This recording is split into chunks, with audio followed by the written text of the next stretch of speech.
Hello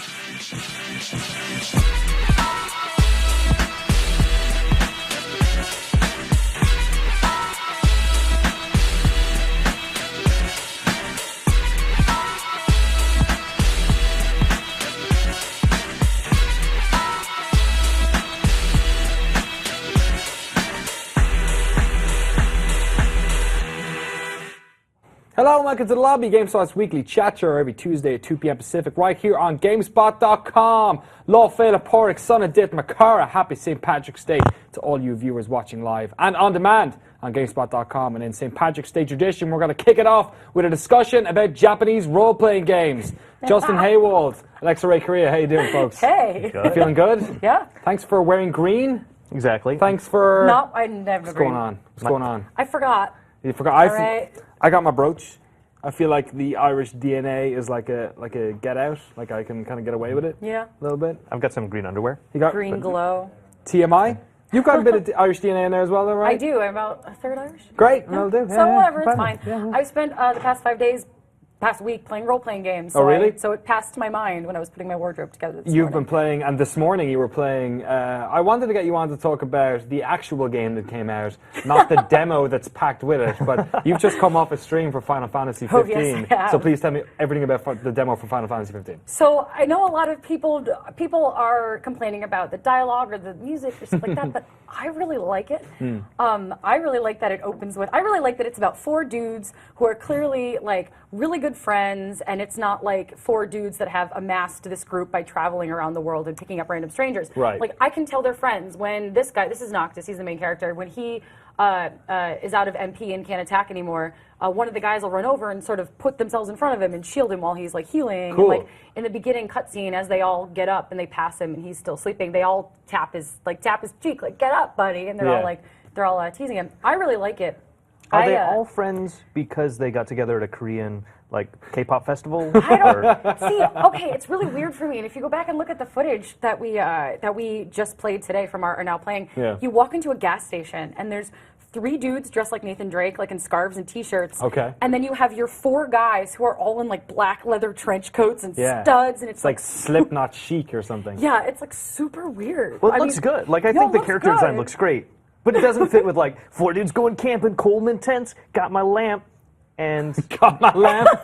Was that anyone leather. camping And said, my got leather. my lamp. The camping. I got my lamp. The camping. You got your lamp. The camping is actually the best part. It's funny. What's the camping about? Is it just save games or what is it? Well, when you camp, that's when all of your experience points for the in-game day are tallied up, and then you level up. And the one guy, Ignis, the guy with the glasses, depending on the animals that you've killed that day, The animals that you've killed? depending on the hunting that you've done or the supplies that you found, he cooks and he'll make different dishes, and each dish gives you different status boosts. Like one gives you only critical hits, one makes you immune to poison, another one like bumps up your attack and defense rate, one like completely, I think it was like you have like a solid defense. And they're called like fresh, sharp, immune, like these cute little names. But it's depending on the food you eat, and I think that's really cool. And if you don't hunt and you keep camping without hunting, you eat toast. Oh, nice. That's pretty good. And I'm guessing there's no buff off that stuff at all. No, you just have some toast. Just guys sitting around a campfire eating toast. So one of the things, like I'm not a big Final Fantasy fan. I'm playing Final Fantasy 7 at the moment on my Vita. Kind of like for the first time, kind of, and I'm enjoying it. But the turn-based stuff is never really like, or the action role-playing stuff has never really like struck a chord with me. What about like the action, the actual combat is different this time around? Because it seems just like a normal action game when you see footage of it. Yeah, so I'm actually going to 15 and Type-0, which I just reviewing of yesterday, have the same director. So the same guy worked on both of them. And both of them use real-time combat. Type-0's combat is very good. I think 15's is a lot sharper, although Type-0's is amazing. You're literally running around a battle in free time, and it's an action game. You get into a fight, and as you can see here, like you are in real time reacting to him. There's no taking turns. You can hit, you can parry. In this game, you can actually throw your weapon across the battlefield and teleport to it, like strike an enemy and then bring yourself right up to the enemy, which is cool. There you go. Yeah. So I think a lot of people are probably going to be buying Final Fantasy Type-0 in order to play this. Yeah. But is Type-0 worth it as well, from what you've played? Yeah, I mean, I really liked it. It's originally a PSP game, so this version is redone. It's It was a never HD released version. outside of Japan, right? No, only Japan got it, and it did really well in Japan. It's like 2011 or something. 2011. Yeah. And the game, I mean, the HD-ness doesn't really extend to the whole game. Like, the main characters are all beautifully rendered and they look great, but then they talk to an NPC, and the NPC is like the flat PSP, like mouth moving Really? like this person. And it's like, all right, like, you didn't do everyone. I understand, whatever. It's like the Grim Fandango kind of suffered from that a little bit as well. Yeah, but it's the game's really good. The story is completely incomprehensible. So the story, do these tie together at all, or is No. this like the same kind of Final Fantasy? Everything is its own complete standalone game adventure. Everything is its own complete standalone game adventure. although Type-0 does use the whole Lassie, Fal'Cie crystal thing that Final Fantasy 13 did. Like originally 13, Type-0, and then 15 when it was named Versus 13 were all part of the same universe. But then they sort of broke them up and did their own thing, and I think 15 is looking better for it. And like every game, Sid makes an appearance, but a little bit different in this one. Yeah, there's a Sid. It's a lady. Okay. She's a mechanic. Oh, I've seen her in the footage, actually. Yeah. I have a lot of problems She with her looks like a outfit. mechanic. Oh, yeah? She's Oh, a does she mechanic. does she look like a mechanic? Look at this. Look at that. When you approach her, she's just like, granted, she's nice. Like, she's super cute, and I love the way she speaks. Oh, come on. But look what she's wearing. Come on. Jesus If Christ. I was going to work on a car, Yeah. I would not dress like that. But look at that car. That's a cool car. Do you remember the opening shot of Transformers 2, was it? Where Megan Fox is on the- draped over the, like, just oiling or, like, polishing the top of it, and you're like, for God's sake. Yeah. Somebody watched that movie, apparently. Yeah, I'm a little, I mean, I like the idea that Sid, because every Final Fantasy has It's so ridiculous. It's so bad. It's not even like, oh, we're just, like, this is preposterous. That's Whatever. not subtle. Whatever. No, not going but for subtle. every Final Fantasy has a Sid, Yes. and this is the first time it's been a girl, and I think Okay. And, cool. and they still managed to fuck And it up. you're liking the music. I think that was a little bit divisive when we heard it here in the office. Why, but- what's the music like? So the music is done by Yoko Shimomura. She's a longtime video game composer. Most recently, she's been working on the Kingdom Hearts series, and it's sort of like upbeat and whatever. I really like the music in this game. It's very. It's very upbeat. It's like it sort of feels Jaunty? like it's jaunty. It's like I don't know. It makes me think of Kingdom Hearts. Like you walk into a battle and it's like, oh, Disney battles where you whack each other with a key. Yeah. And that same sort of bouncy playfulness is still evident in this one. Cool. Do you still But get it's cool. those, traditional themes that da-da-da-da-da-da-da-da? No, No, not at all. Like I it's did all not hear original. a victory theme. How long is the demo, actually, of 15? So the demo, I was told that if you do everything and you don't explore, like we took some time to explore today, Yeah. Peter did some exploring. If you go look at Peter's footage from PAX, he actually tried to steal a car. Oh, wow. And he walked up to the road and was stopping cars and trying to get them, which was cool. But it's about 3 hours long Cool. to do everything in that demo. And there's like, you track a behemoth, and we started doing that. You go get money to fix your car. You can go to the Chocobo Ranch, hang out. Like, there's a lot to do. And part of does this, it, I'm sorry. Sorry, does it bode well, do you think, for the full product? Is it a good taster? Considering you played Type-0, and that seems like a pretty solid Final Fantasy game. Oh yeah, no, it's one of the better Final Fantasy titles to come out in recent years. I liked it a lot better than I liked 13. 13 was sort of a hallway. And granted, Type-0's mission structure is like, there are rooms connected to each other, and then you can go do side quests and stuff, but it wasn't so linear. Like, you get to run around on the overworld and explore and do side quests and catch chocobos and breed chocobos. You get to breed chocobos, which is awesome. And as a demo, this carries over to the main game whenever that comes out, right? I don't know, actually. I don't want to say because I don't think it does. I believe I think that's what they were saying. The save They- game stuff? okay. But I mean, who knows when the main game's coming out? Yeah, for sure. Yeah. As far as being a good taster, I think so. Cool. So is it fair to say that between the sort of Western release of Type-0 and this demo for Final Fantasy 15, as a longtime fan of the franchise, are we now looking at a renaissance for Final Fantasy? Well, fans of the genre will like it to go with that stupid cliched phrase. Are you excited? I think it's As good. a- I love Type-0. I encourage everyone to go and buy and play Type-0. The demo, I mean, it's the only way you can get the demo. You basically buy the demo and then you get a copy of Type-0 with it. This is Crackdown and Halo 3 all over again. isn't it? Pretty much. But it's great. There's a lot to look forward to, and it's exciting. I like it. I think people should be a little less, snarky and skeptical. I think they got a lot today. Be happy. Excellent. And the review on GameSpot.com of Type-0 is going up when? That's up already. Oh, it's up already? Our video review is on the way. I gave it an 8. Cool. It's a really good game. It means it's great. Awesome. Alexa Ray, thank you so much for coming on and Thank talking you. all about Final Fantasy. We're going to be back pretty soon with some we're going to talk about Mario Party, but then Nintendo started dropping crazy bombs about friggin' iPhone games and platforms that will change the face of hardware, whatever the goddamn hell that means. We're going to dive into that in just a couple of minutes. But first of all, as it's St. Patrick's Day, we thought we'd show off a bunch of trailers for some Irish video games that are currently in development. Later on today at 4:30 Pacific time, we're going to be doing a big old stream where we have some Irish beers and play some Irish games. But first of all, here's a little look at a game that's coming, I believe, to Xbox One and a couple of other platforms, hopefully later this year. This is The Little Acre. We'll be back in a second.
Satoru Iwata and all those crazy folks over at Nintendo done dropped some weird news today. We were originally going to talk about Mario Party today on the show, but there's a bunch of crazy stuff came out today. Randolph Ramsey, Justin Haywald. Hello. Explain to me, first of all, before we get into the mobile game stuff, what is this new Nintendo platform? What, if anything, do we know about it? We know everything about really? it right now, don't So we? yeah, we had a behind. We can't talk about it, of course. Nintendo came by this morning, Yeah. showed us Yeah. the NX. What it's called, the code name is the NX or Nintendo. So X stands for 10, and they're going to put a money sign at the end of it, so it'll be Nintendo.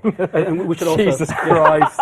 we should also say we're just lying, obviously, right now, because all we know are those two letters. Yes. Basically, right? The Which I think NX. is what everyone else knows right now. Yeah. Which is, hey, we're doing something. We've got a new piece of hardware that we're working on, and we're not going to talk about it until next year, please understand. Which I guess isn't really news, because I guess the assumption for most people is, yeah, they've got to be working on something. No, right? and they've said in interviews, every company has said, as soon as we are done, as soon as this platform launches, we begin work on the next platform. So it's basically that this is saying they have a firmer idea, and they've probably started more hardcore into prototyping, and Yep. we'll hear more in 2016. But at least the code name doesn't sound like a wang this time true. around. This time So, around. Yeah. And they have kept code names before, haven't they? I'm trying to think. Was the Wii? It was Revolution? Revolution was Yeah. that, sorry. There was Project GameCube Dolphin. was Project Dolphin.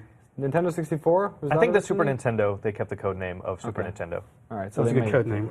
Yeah, right. I have no idea. What was Wii U's code name? I can't remember that at all. That was the Revolution. Yeah. Oh, sorry, No, Wii U. Wii- Sorry, I don't know Wii- what about Wii Wii U. was Yeah. Revolution. I don't think we knew that was coming out. They were Okay, like, it was a surprise. Kind of like the Wii, except there's this Yeah, this tablet came out you'll really never late. look at. We thought it was the controller. Yeah, we did. Yeah, that's true. And still, the rest of the consumers in the world think that as well. So I mean, that's the exciting news, but it's also what we know the least about. Yes. Because what they were actually talking more about, and definitely in a play to get shareholders up, is that they are going to start developing games for mobile devices. They said Iwata specifically said in 2013, we're not going to make games on smartphones because, and we think that when you look at the future of Nintendo later on, you will see that this was a good choice. And now in 2015, Yep. he's basically saying, we're going to make games for smartphones Yep. because we need to make money. So are they going to make them themselves, or what's this partnership with Well, DNA? I mean, we've What's already the- heard that and Nintendo has said specifically they're licensing out their IP. When other developers want to use Nintendo or Zelda or Mario or those characters, they're going to be able to. We've already seen that with Puzzles and Dragons with a Mario theme. Like, that's not developed by Nintendo internally. That's developed by the Puzzles and Dragons team. And we've seen that previously. We haven't seen it's probably to the level that we're going to see it for a really long time. Like back in the 80s when we had Mario games put on the computer devices that nobody played, or those really terrible Zelda games that on CDI. Yeah. Specifically for this, though, they partnered with a Japanese mobile company, which is one of the biggest sort of like mobile games development companies in Japan, called DNA. And if you've ever been to a Tokyo Game Show, you'll see, you know, like one of the biggest booths there is always going to be a DNA booth. And it's always weird going there and seeing all these like massive array of games that, you know, we in the Western press don't know anything about. I think the only one I know is Rolando, I think they worked on. No, I don't even know. Like most of their stuff is like more casual, right? And it's like purely targeted for the Japanese market. So I guess, you know, the assumption that we're all making here is that the Nintendo and DNA partnership is going to result in games that are going to come out in the West, right? And I think some DNA stuff, most DNA stuff actually just stays within the country, right? So it's still a bit of a question mark as to what will actually hit Western markets. But I think the bigger thing that we're going to see from this is not necessarily the games that are coming out from it, but that partnership in helping. I think DNA is going to help Nintendo create an overall infrastructure that's not just. I mean, we've already seen them get rid of Club Nintendo. Yeah. What they're going to do is have a cohesive vision, which they've needed for so long, which they've been playing catch up on. And they need a cohesive, this isn't just our home console and mobile games and 3DS games. Like, these need to all be brought together. And I think that's something that DNA is going to help them with. So that's a common online infrastructure that works across, whatever consoles they have in the future. So it's just the one thing, your one ID throughout all of that. And, you know, it's Nintendo, you know, finally, I guess, catching up to, you know, having those type of, you know, similar services across the board. And, you know, I think this is actually a pretty good move for them. Like you mentioned at the start, you know, this is a shareholder play. And it truly is, because I think the stock went up like $23 or something. Really? It went up like 30%. This Wow. was what shareholders have been asking for a long time. And in that sense, they needed to do this too, because, you know, they're a publicly traded company. They do have to. Wii U make hasn't been those doing guys too happy. hot. The DS stuff seems to be doing fantastically well as ever. But And we're going to see some. I mean, to put it bluntly, we're going to see some shitty games out of this. We've already seen stuff like Pokemon Shuffle, that is on 3DS, that is basically a match 3 game with microtransactions. And we're going to see more of that. But I don't think that's necessarily a bad thing if that's the kind of thing that can keep Nintendo afloat. Because, of course, like, why not chase after that market that's going to spend money on that? And if that gives you the money and the freedom to keep making the games that we love, and as long as it doesn't shut out that creativity and that freedom, like, this could be a really good thing. I've seen some people freaking out about it, especially the combination, I guess, with DNA, because there's this term. Do you know, you've lived in Japan before? Gashapon, is that like it's some sort of like term for those like balls you get out of machines. You kind of put the money in and you get random. So like there was this thing that happened a couple of years ago where digital or virtual gashapon became a thing, and DNA have been like on the sort of forefront of that, where you're basically goading free-to-play games and then goading people to like just put in extra money with the, you know, random, almost like a lottery system, like you're just getting like random prizes. So gachapon basically, and correct me if I'm wrong, it's where you pay a certain amount of money and you get a drop. You get an item basically, and what that is randomized, right?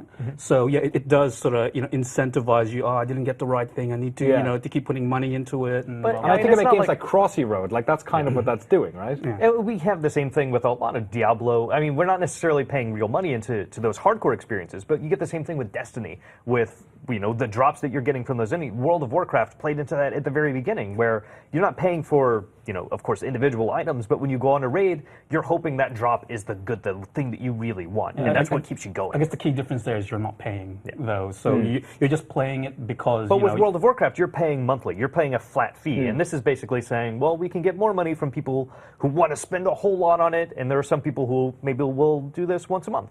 I just worry about things like, for instance, the amiibos, where Nintendo have like created this thing which is clearly like a, you know, super fan. You want to pay us some extra money because the amiibos, for all like they do, that they don't actually do that much, like in terms of their like individual like ability. Like the technology isn't that so far ahead and incredible. It's more of like a collector's item. Look, I'm all for this because I'm selfish, right? Like I want Nintendo to keep making games for me. Yeah. And I think, let's be frank. If they keep going the way they're going now, they're not going to be able to do that for a long time, right? So they need to expand their market. They need to get beyond the super fans, which I think we are. Right? Like, we're the types that actually buy Amiibo because we grew up with Nintendo and we have this built-in passion for the brand. So they need to like find new customers for that. And I always go back to my experience with my kids, right? So I've got 2 kids. I would love them to play Nintendo games. The 5-year-old is still a little bit young. All he does is play iPad games because that's easy, right? You just point and drag and do all that stuff. And there is one game. There's like Camp Pokemon that is on iOS that he's playing right now. But I would love there was some, Kirby or Mario game that he could get into, and I can try and, instill that same passion I have in him on a platform that he's already using. I don't need to graduate him to, a 3DS, which is a lot harder to use for kids, right? And a Wii U. So, I think it's a great move. Hopefully the crappy games will be limited. I mean, Nintendo has, hopefully some quality assurance. Yes, maybe they just do this and they'll bring back the seal of approval at the same time. It's just done and dusted. And it's easy for us to be armchair analysts, to be an armchair CEO, because we feel like I'm going to make awesome decisions and I don't have to worry about keeping all these people who are giving me money happy. Yeah. But Nintendo has to balance a lot of things. And the frightening thing is when you think about, how much they've fucked up their online infrastructure leading up to now has been garbage. Amiibo is used. Like, that is not a good model for anything. Does that give me a lot of hope that they'll be able to do? Like, no, I always have hope for Nintendo because I have that nostalgia. They made so many great things growing up, and they still continue to make really fun experiences. They've made a lot of mistakes, though, so I mean, you still have to approach it with caution. They could still completely make this a terrible thing. Hopefully, the combination of them working with other partners will, steer them in the right direction. I guess we'll have to wait and see. Thank you so much, Randy, for coming on and talking to us about this. We're going to be back in a second talking about Battlefield Hardline. Our boy in the Battlefield, Ryan Schubert's going to come on. But first of all, one more trailer for an Irish video game. This is actually available on Steam Early Access at the moment. This is Frankenjohn. Check it out.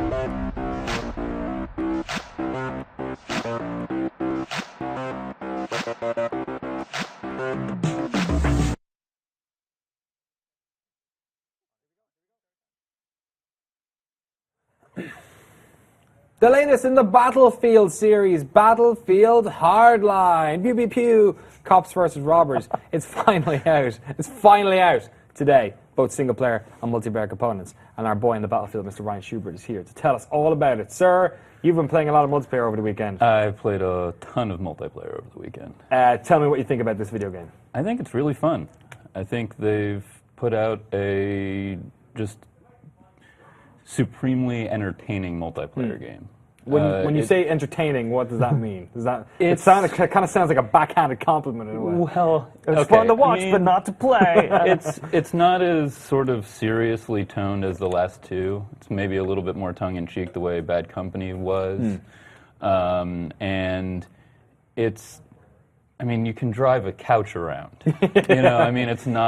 That's not too serious. And they paint the world with. A lot of, you hear a lot of call-outs like you would in Titanfall. You can hear the people talking, and at one point last night, after a few gunshots went off, I heard a cop say, "I am the law." And I just thought, I cracked up. It was like, okay, the theme is actually fun, it's refreshing, it feels less stiff than Battlefield 4 did. The company has a lot to answer for, a lot to live up to after the disaster that was Battlefield 4. They certainly do, and I'm not sure that this is going to necessarily win a lot of fans back. Yeah. Because Does it feel like a full game, or does it? to me, it doesn't. Like, to me, it feels like a mod, but like a really good mod. You know, like back when we got Desert Combat in 1942, like where it was something that felt like a lot of work went into it, a lot of energy went into it, but it doesn't feel like a completely unique game, and it, like Frostbite, maybe it's Frostbite, but it's just not well designed for the kind of gameplay. Like, you know, for this sort of Grand Theft Auto, high-speed racing, the game isn't designed for like the collision and the handling, and a lot of just really wonky things happen when you drive vehicles. So it's kind of fun in spite of some like technical limitations and thematic stuff. Right, and that's why I said, like, if you downloaded it as a mod, you would say, oh, this is just fun, and I like this, and it's refreshing. And to be completely fair, like, I'm more of the camp that Bad Company 2 was the sort of height of multiplayer and map design. Yeah. And I was not a very big fan of Conquest as a result. I mean, I've played most of the games in the series, but I just never quite latched onto it. Which is interesting because it's like the primary mode. Right, it is. For multiplayer. But in this iteration, I think they nailed it. Really? Like, I sat down at one point and played through the entire playlist of maps in Conquest, and I enjoyed absolutely every one of them. Wow. And on top of that, there's a lot of new game modes that are not all great, but they're all varied enough and different enough and fun enough that if you sit down to play and get tired of one, you can switch to the other and still enjoy yourself. Yeah. Whereas I felt like in Battlefield 4, I could really like hit a wall playing one game mode and realize that I didn't really want to switch to another one. Maybe the exception is that Team Deathmatch in this game is kind of broken. Yeah. In what way? So they've gone to a full 64-player wow. Team Deathmatch, which is just chaos unto itself. Yeah. And then the map sizes are all pretty small, which is appropriate for a Team Deathmatch, but then all the spawns are around the edge. Right. And I figured out at one point that you can basically spawn and just run around the edge in circles, and you'll just catch people spawning as you go. And it's not that fun, and it's kind of a cheap way of racking up kills, but you know, there you are, I guess. Are you enjoying it more than Battlefield 4 multiplayer when that first came out? Yes, I think so. I mean, 4, when it first came out, I was a lot more excited about it, and thematically I prefer the like war genre to the crime. Yeah. But this is probably more fun. Maybe not all the maps are best designed, but it's just, it feels entertaining, it feels good. Let's talk about the thematic side of it then. Is it interesting having, like, would you say 64 player, like 30 cops versus 30 robbers just shooting the shit out of each other in a city? Conceptually, it makes basically no sense. And I think that's the thing, is that's part of the having fun side of it. Yeah. And driving a couch. Yeah, driving a couch. But and conceptually, though, it does actually work within a few of the setups. Like, it's not all just completely random, like, why would you do this? You know, the new heist mode, which involves, like, breaking a vault and getting the money out. There's a few maps that is, like, really purpose-built for. And we haven't had a good set of purpose-built maps in a long time. Like Battlefield 3 and 4, when 3 launched, they made a big deal about how every game mode was on every map. Yes, which was almost a big red flag there immediately. It was kind of a bad idea. Yeah. You know, there were just some maps where it just made no sense, especially Rush, which has more of a linear feel to it, and like it tells a story. Yeah. And going in a circle on a circular map doesn't tell a story, really. And that's better here. I wouldn't say that, you know, they've gotten rid of Rush, which is kind of disappointing.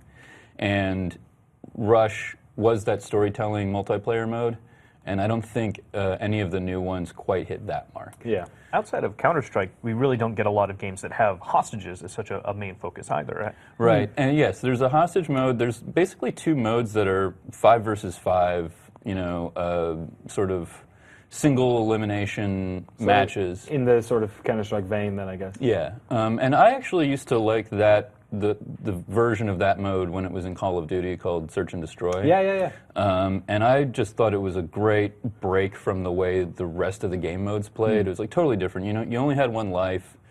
You know, I used to play it hardcore, so you didn't have any mini maps or anything, and you really had to communicate with your team. And they kind of added that to Battlefield 4, but it kind of fell flat. And now they've got 2 modes. They've got Crosshair and Rescue.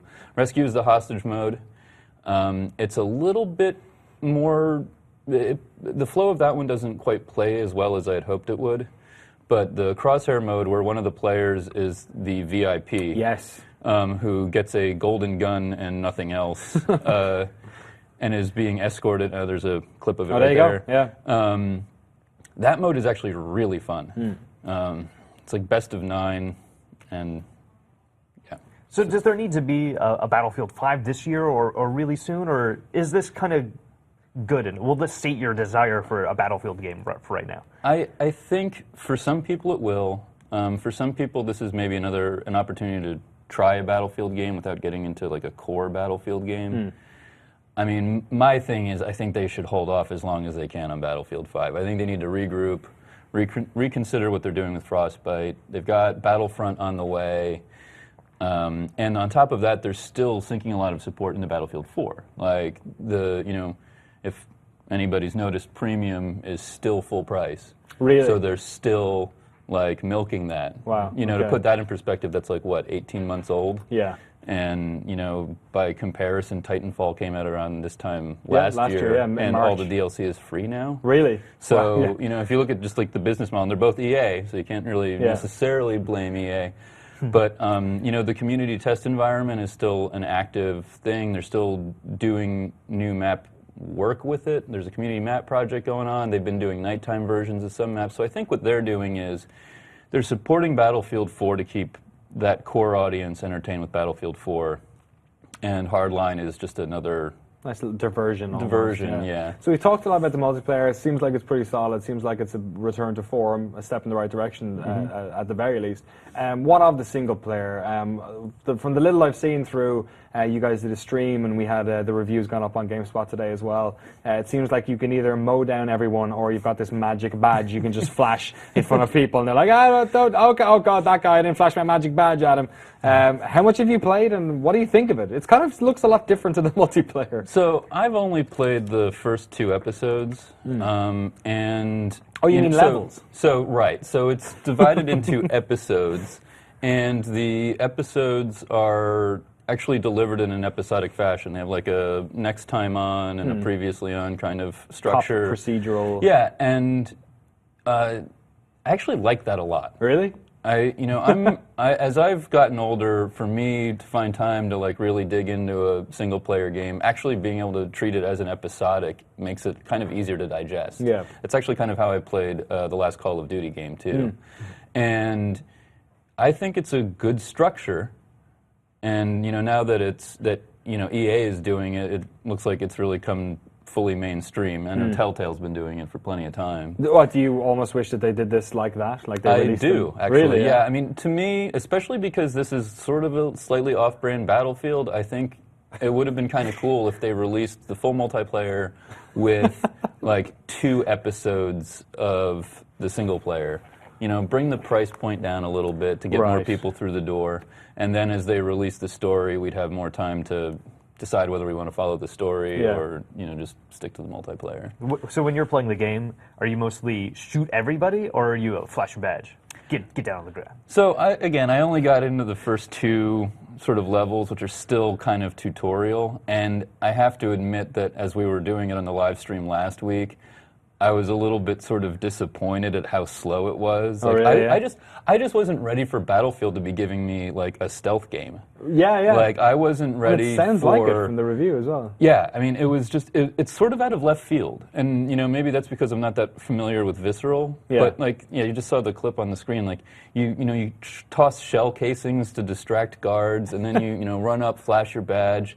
And, Miguel pointed it out in his review how, like, he said, I forget exactly what he said, they're like vampires, like to the Holy Cross. Yeah. Like you flash the badge and they like immediately, they're like, I'm sorry. these heavily armed guys with like vests and guns are like, oh man, guy's got a badge, I better, okay, and then if you slightly botch that, they go full lethal right away and there's nothing you can do about it. It's like the eventual like evolution of this whole single player multiplayer campaign being different is that you get multiplayer and a single player campaign that could be completely different games, it looks like. And honestly, I kind of feel like, at some point we should consider even considering them different games, like reviewing them separately. Yeah. Because I don't think it's fair. Selling them separately? Even selling them separately. I don't know if it's fair to a game to mark it down for having a subpar one or the other when you know that one thing is primary. For you as a player. I don't remember because it's been a while, but I feel like probably something like BioShock, which tried to tack on, and BioShock 2 tried to tack on a multiplayer, and I imagine it got a little bit penalized for it. And it's like, well, does anybody resources care? and time and money went into something which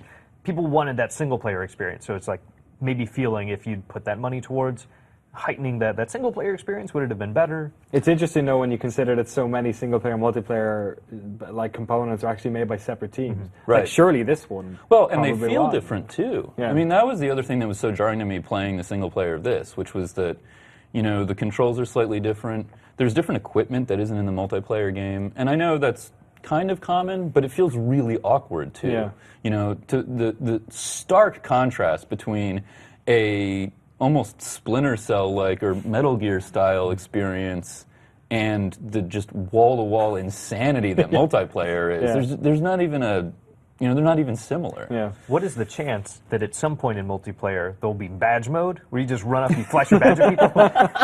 As soon as you That get would be badge, great. if you get Or like like a new place, you have to- Collateral damage mode in single player where suddenly you're just like, fuck it!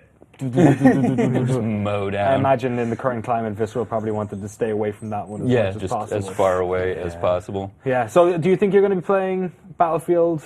This is sort of like the final question for Battlefield fans. Is that you and Aaron and a bunch of folks in the office have been playing 3 forever and then playing 4 forever? Do you think you're going to be playing Hardline 6 months from now?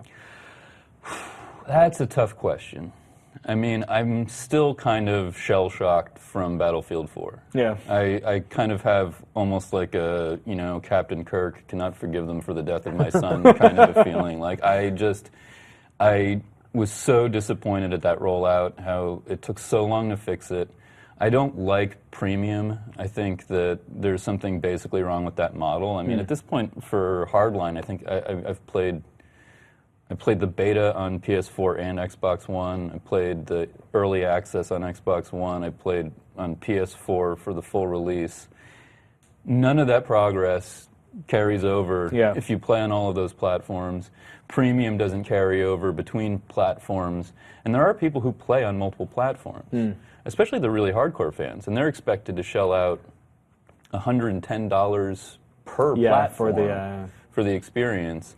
And that might not even sting so much if you didn't have to redo everything from the ground up. I mean, I've started Hardline multiplayer 4 times now, and it's just knowing that the process of going but how cool would that be? If you had your one account, it's all tied in the battle log. If you log in your PC and here's my character, I bought on the PC game, switch over to PS4, and here's my character, and I don't have to redo any of that. That's what I'm saying. Even if I could reason paying $110 per platform, at least give me the time, the investment of my time, of my life. Is that too much to ask of Battlelog?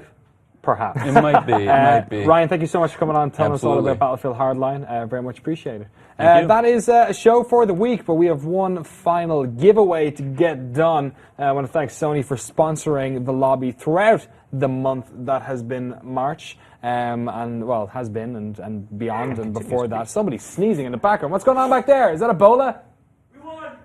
We won! Arsenal won! Did we? Is it over? Shut up, Eric. There's a Man United fan screaming from sales. I don't know. We're going to have to... I'll figure that out in 3 minutes' time. What I want to say now is we've got a bunch of codes to give away from our friends at Sony. We have 10 $50 vouchers for the PlayStation... Oh my God, look at that. It's like magic.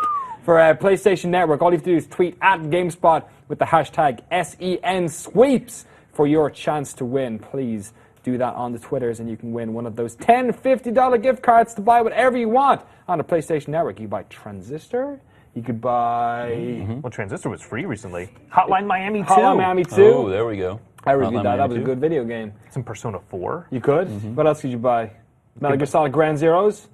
Metal What Gear else? Solid original. You could. There's you all the could PS1 classics. Helldivers was recent. Helldivers, I still Helldivers. haven't played those. Any good? I'm kind of that really curious. good? I want to. Yeah. Mary Kid good? says pretty good. Yeah. What'd you say? He said Destiny. Destiny. You could buy Destiny, Oh, yeah, but like sure. No. That was a 6 out of 10 Helldivers on is better. GameSpot. Mary says. I'm deflecting that one. All the Destiny fanboys go after Mary Kid. Tweet at GameSpot #SEN sweeps. To get in for a chance to win one of those 10 codes. And again, thank you very much to Sony for sponsoring the lobby. And thank you for watching the lobby. And thank you, everyone who's been tweeting in Happy St. Patrick's Day to everyone here at GameSpot. We're going to have a special stream just for St. Patrick's Day. We're going to have Irish beers and Irish games, a bunch of games you've heard of, a bunch of games you've probably not heard of, and a bunch of weird Irish sports games that came out on the PlayStation 2 that we're going to try and play as well. That's going to be at 4:30 Pacific time. That's just over 2 hours. Sorry, just under 2 hours from where we are now. So if you want to tune into GameSpot.com or twitch.tv/GameSpot, then we would love to see you. Thank you so much, Justin Hayward, for chatting with me on the couch today. And a wonderful St. Patrick's Day shirt.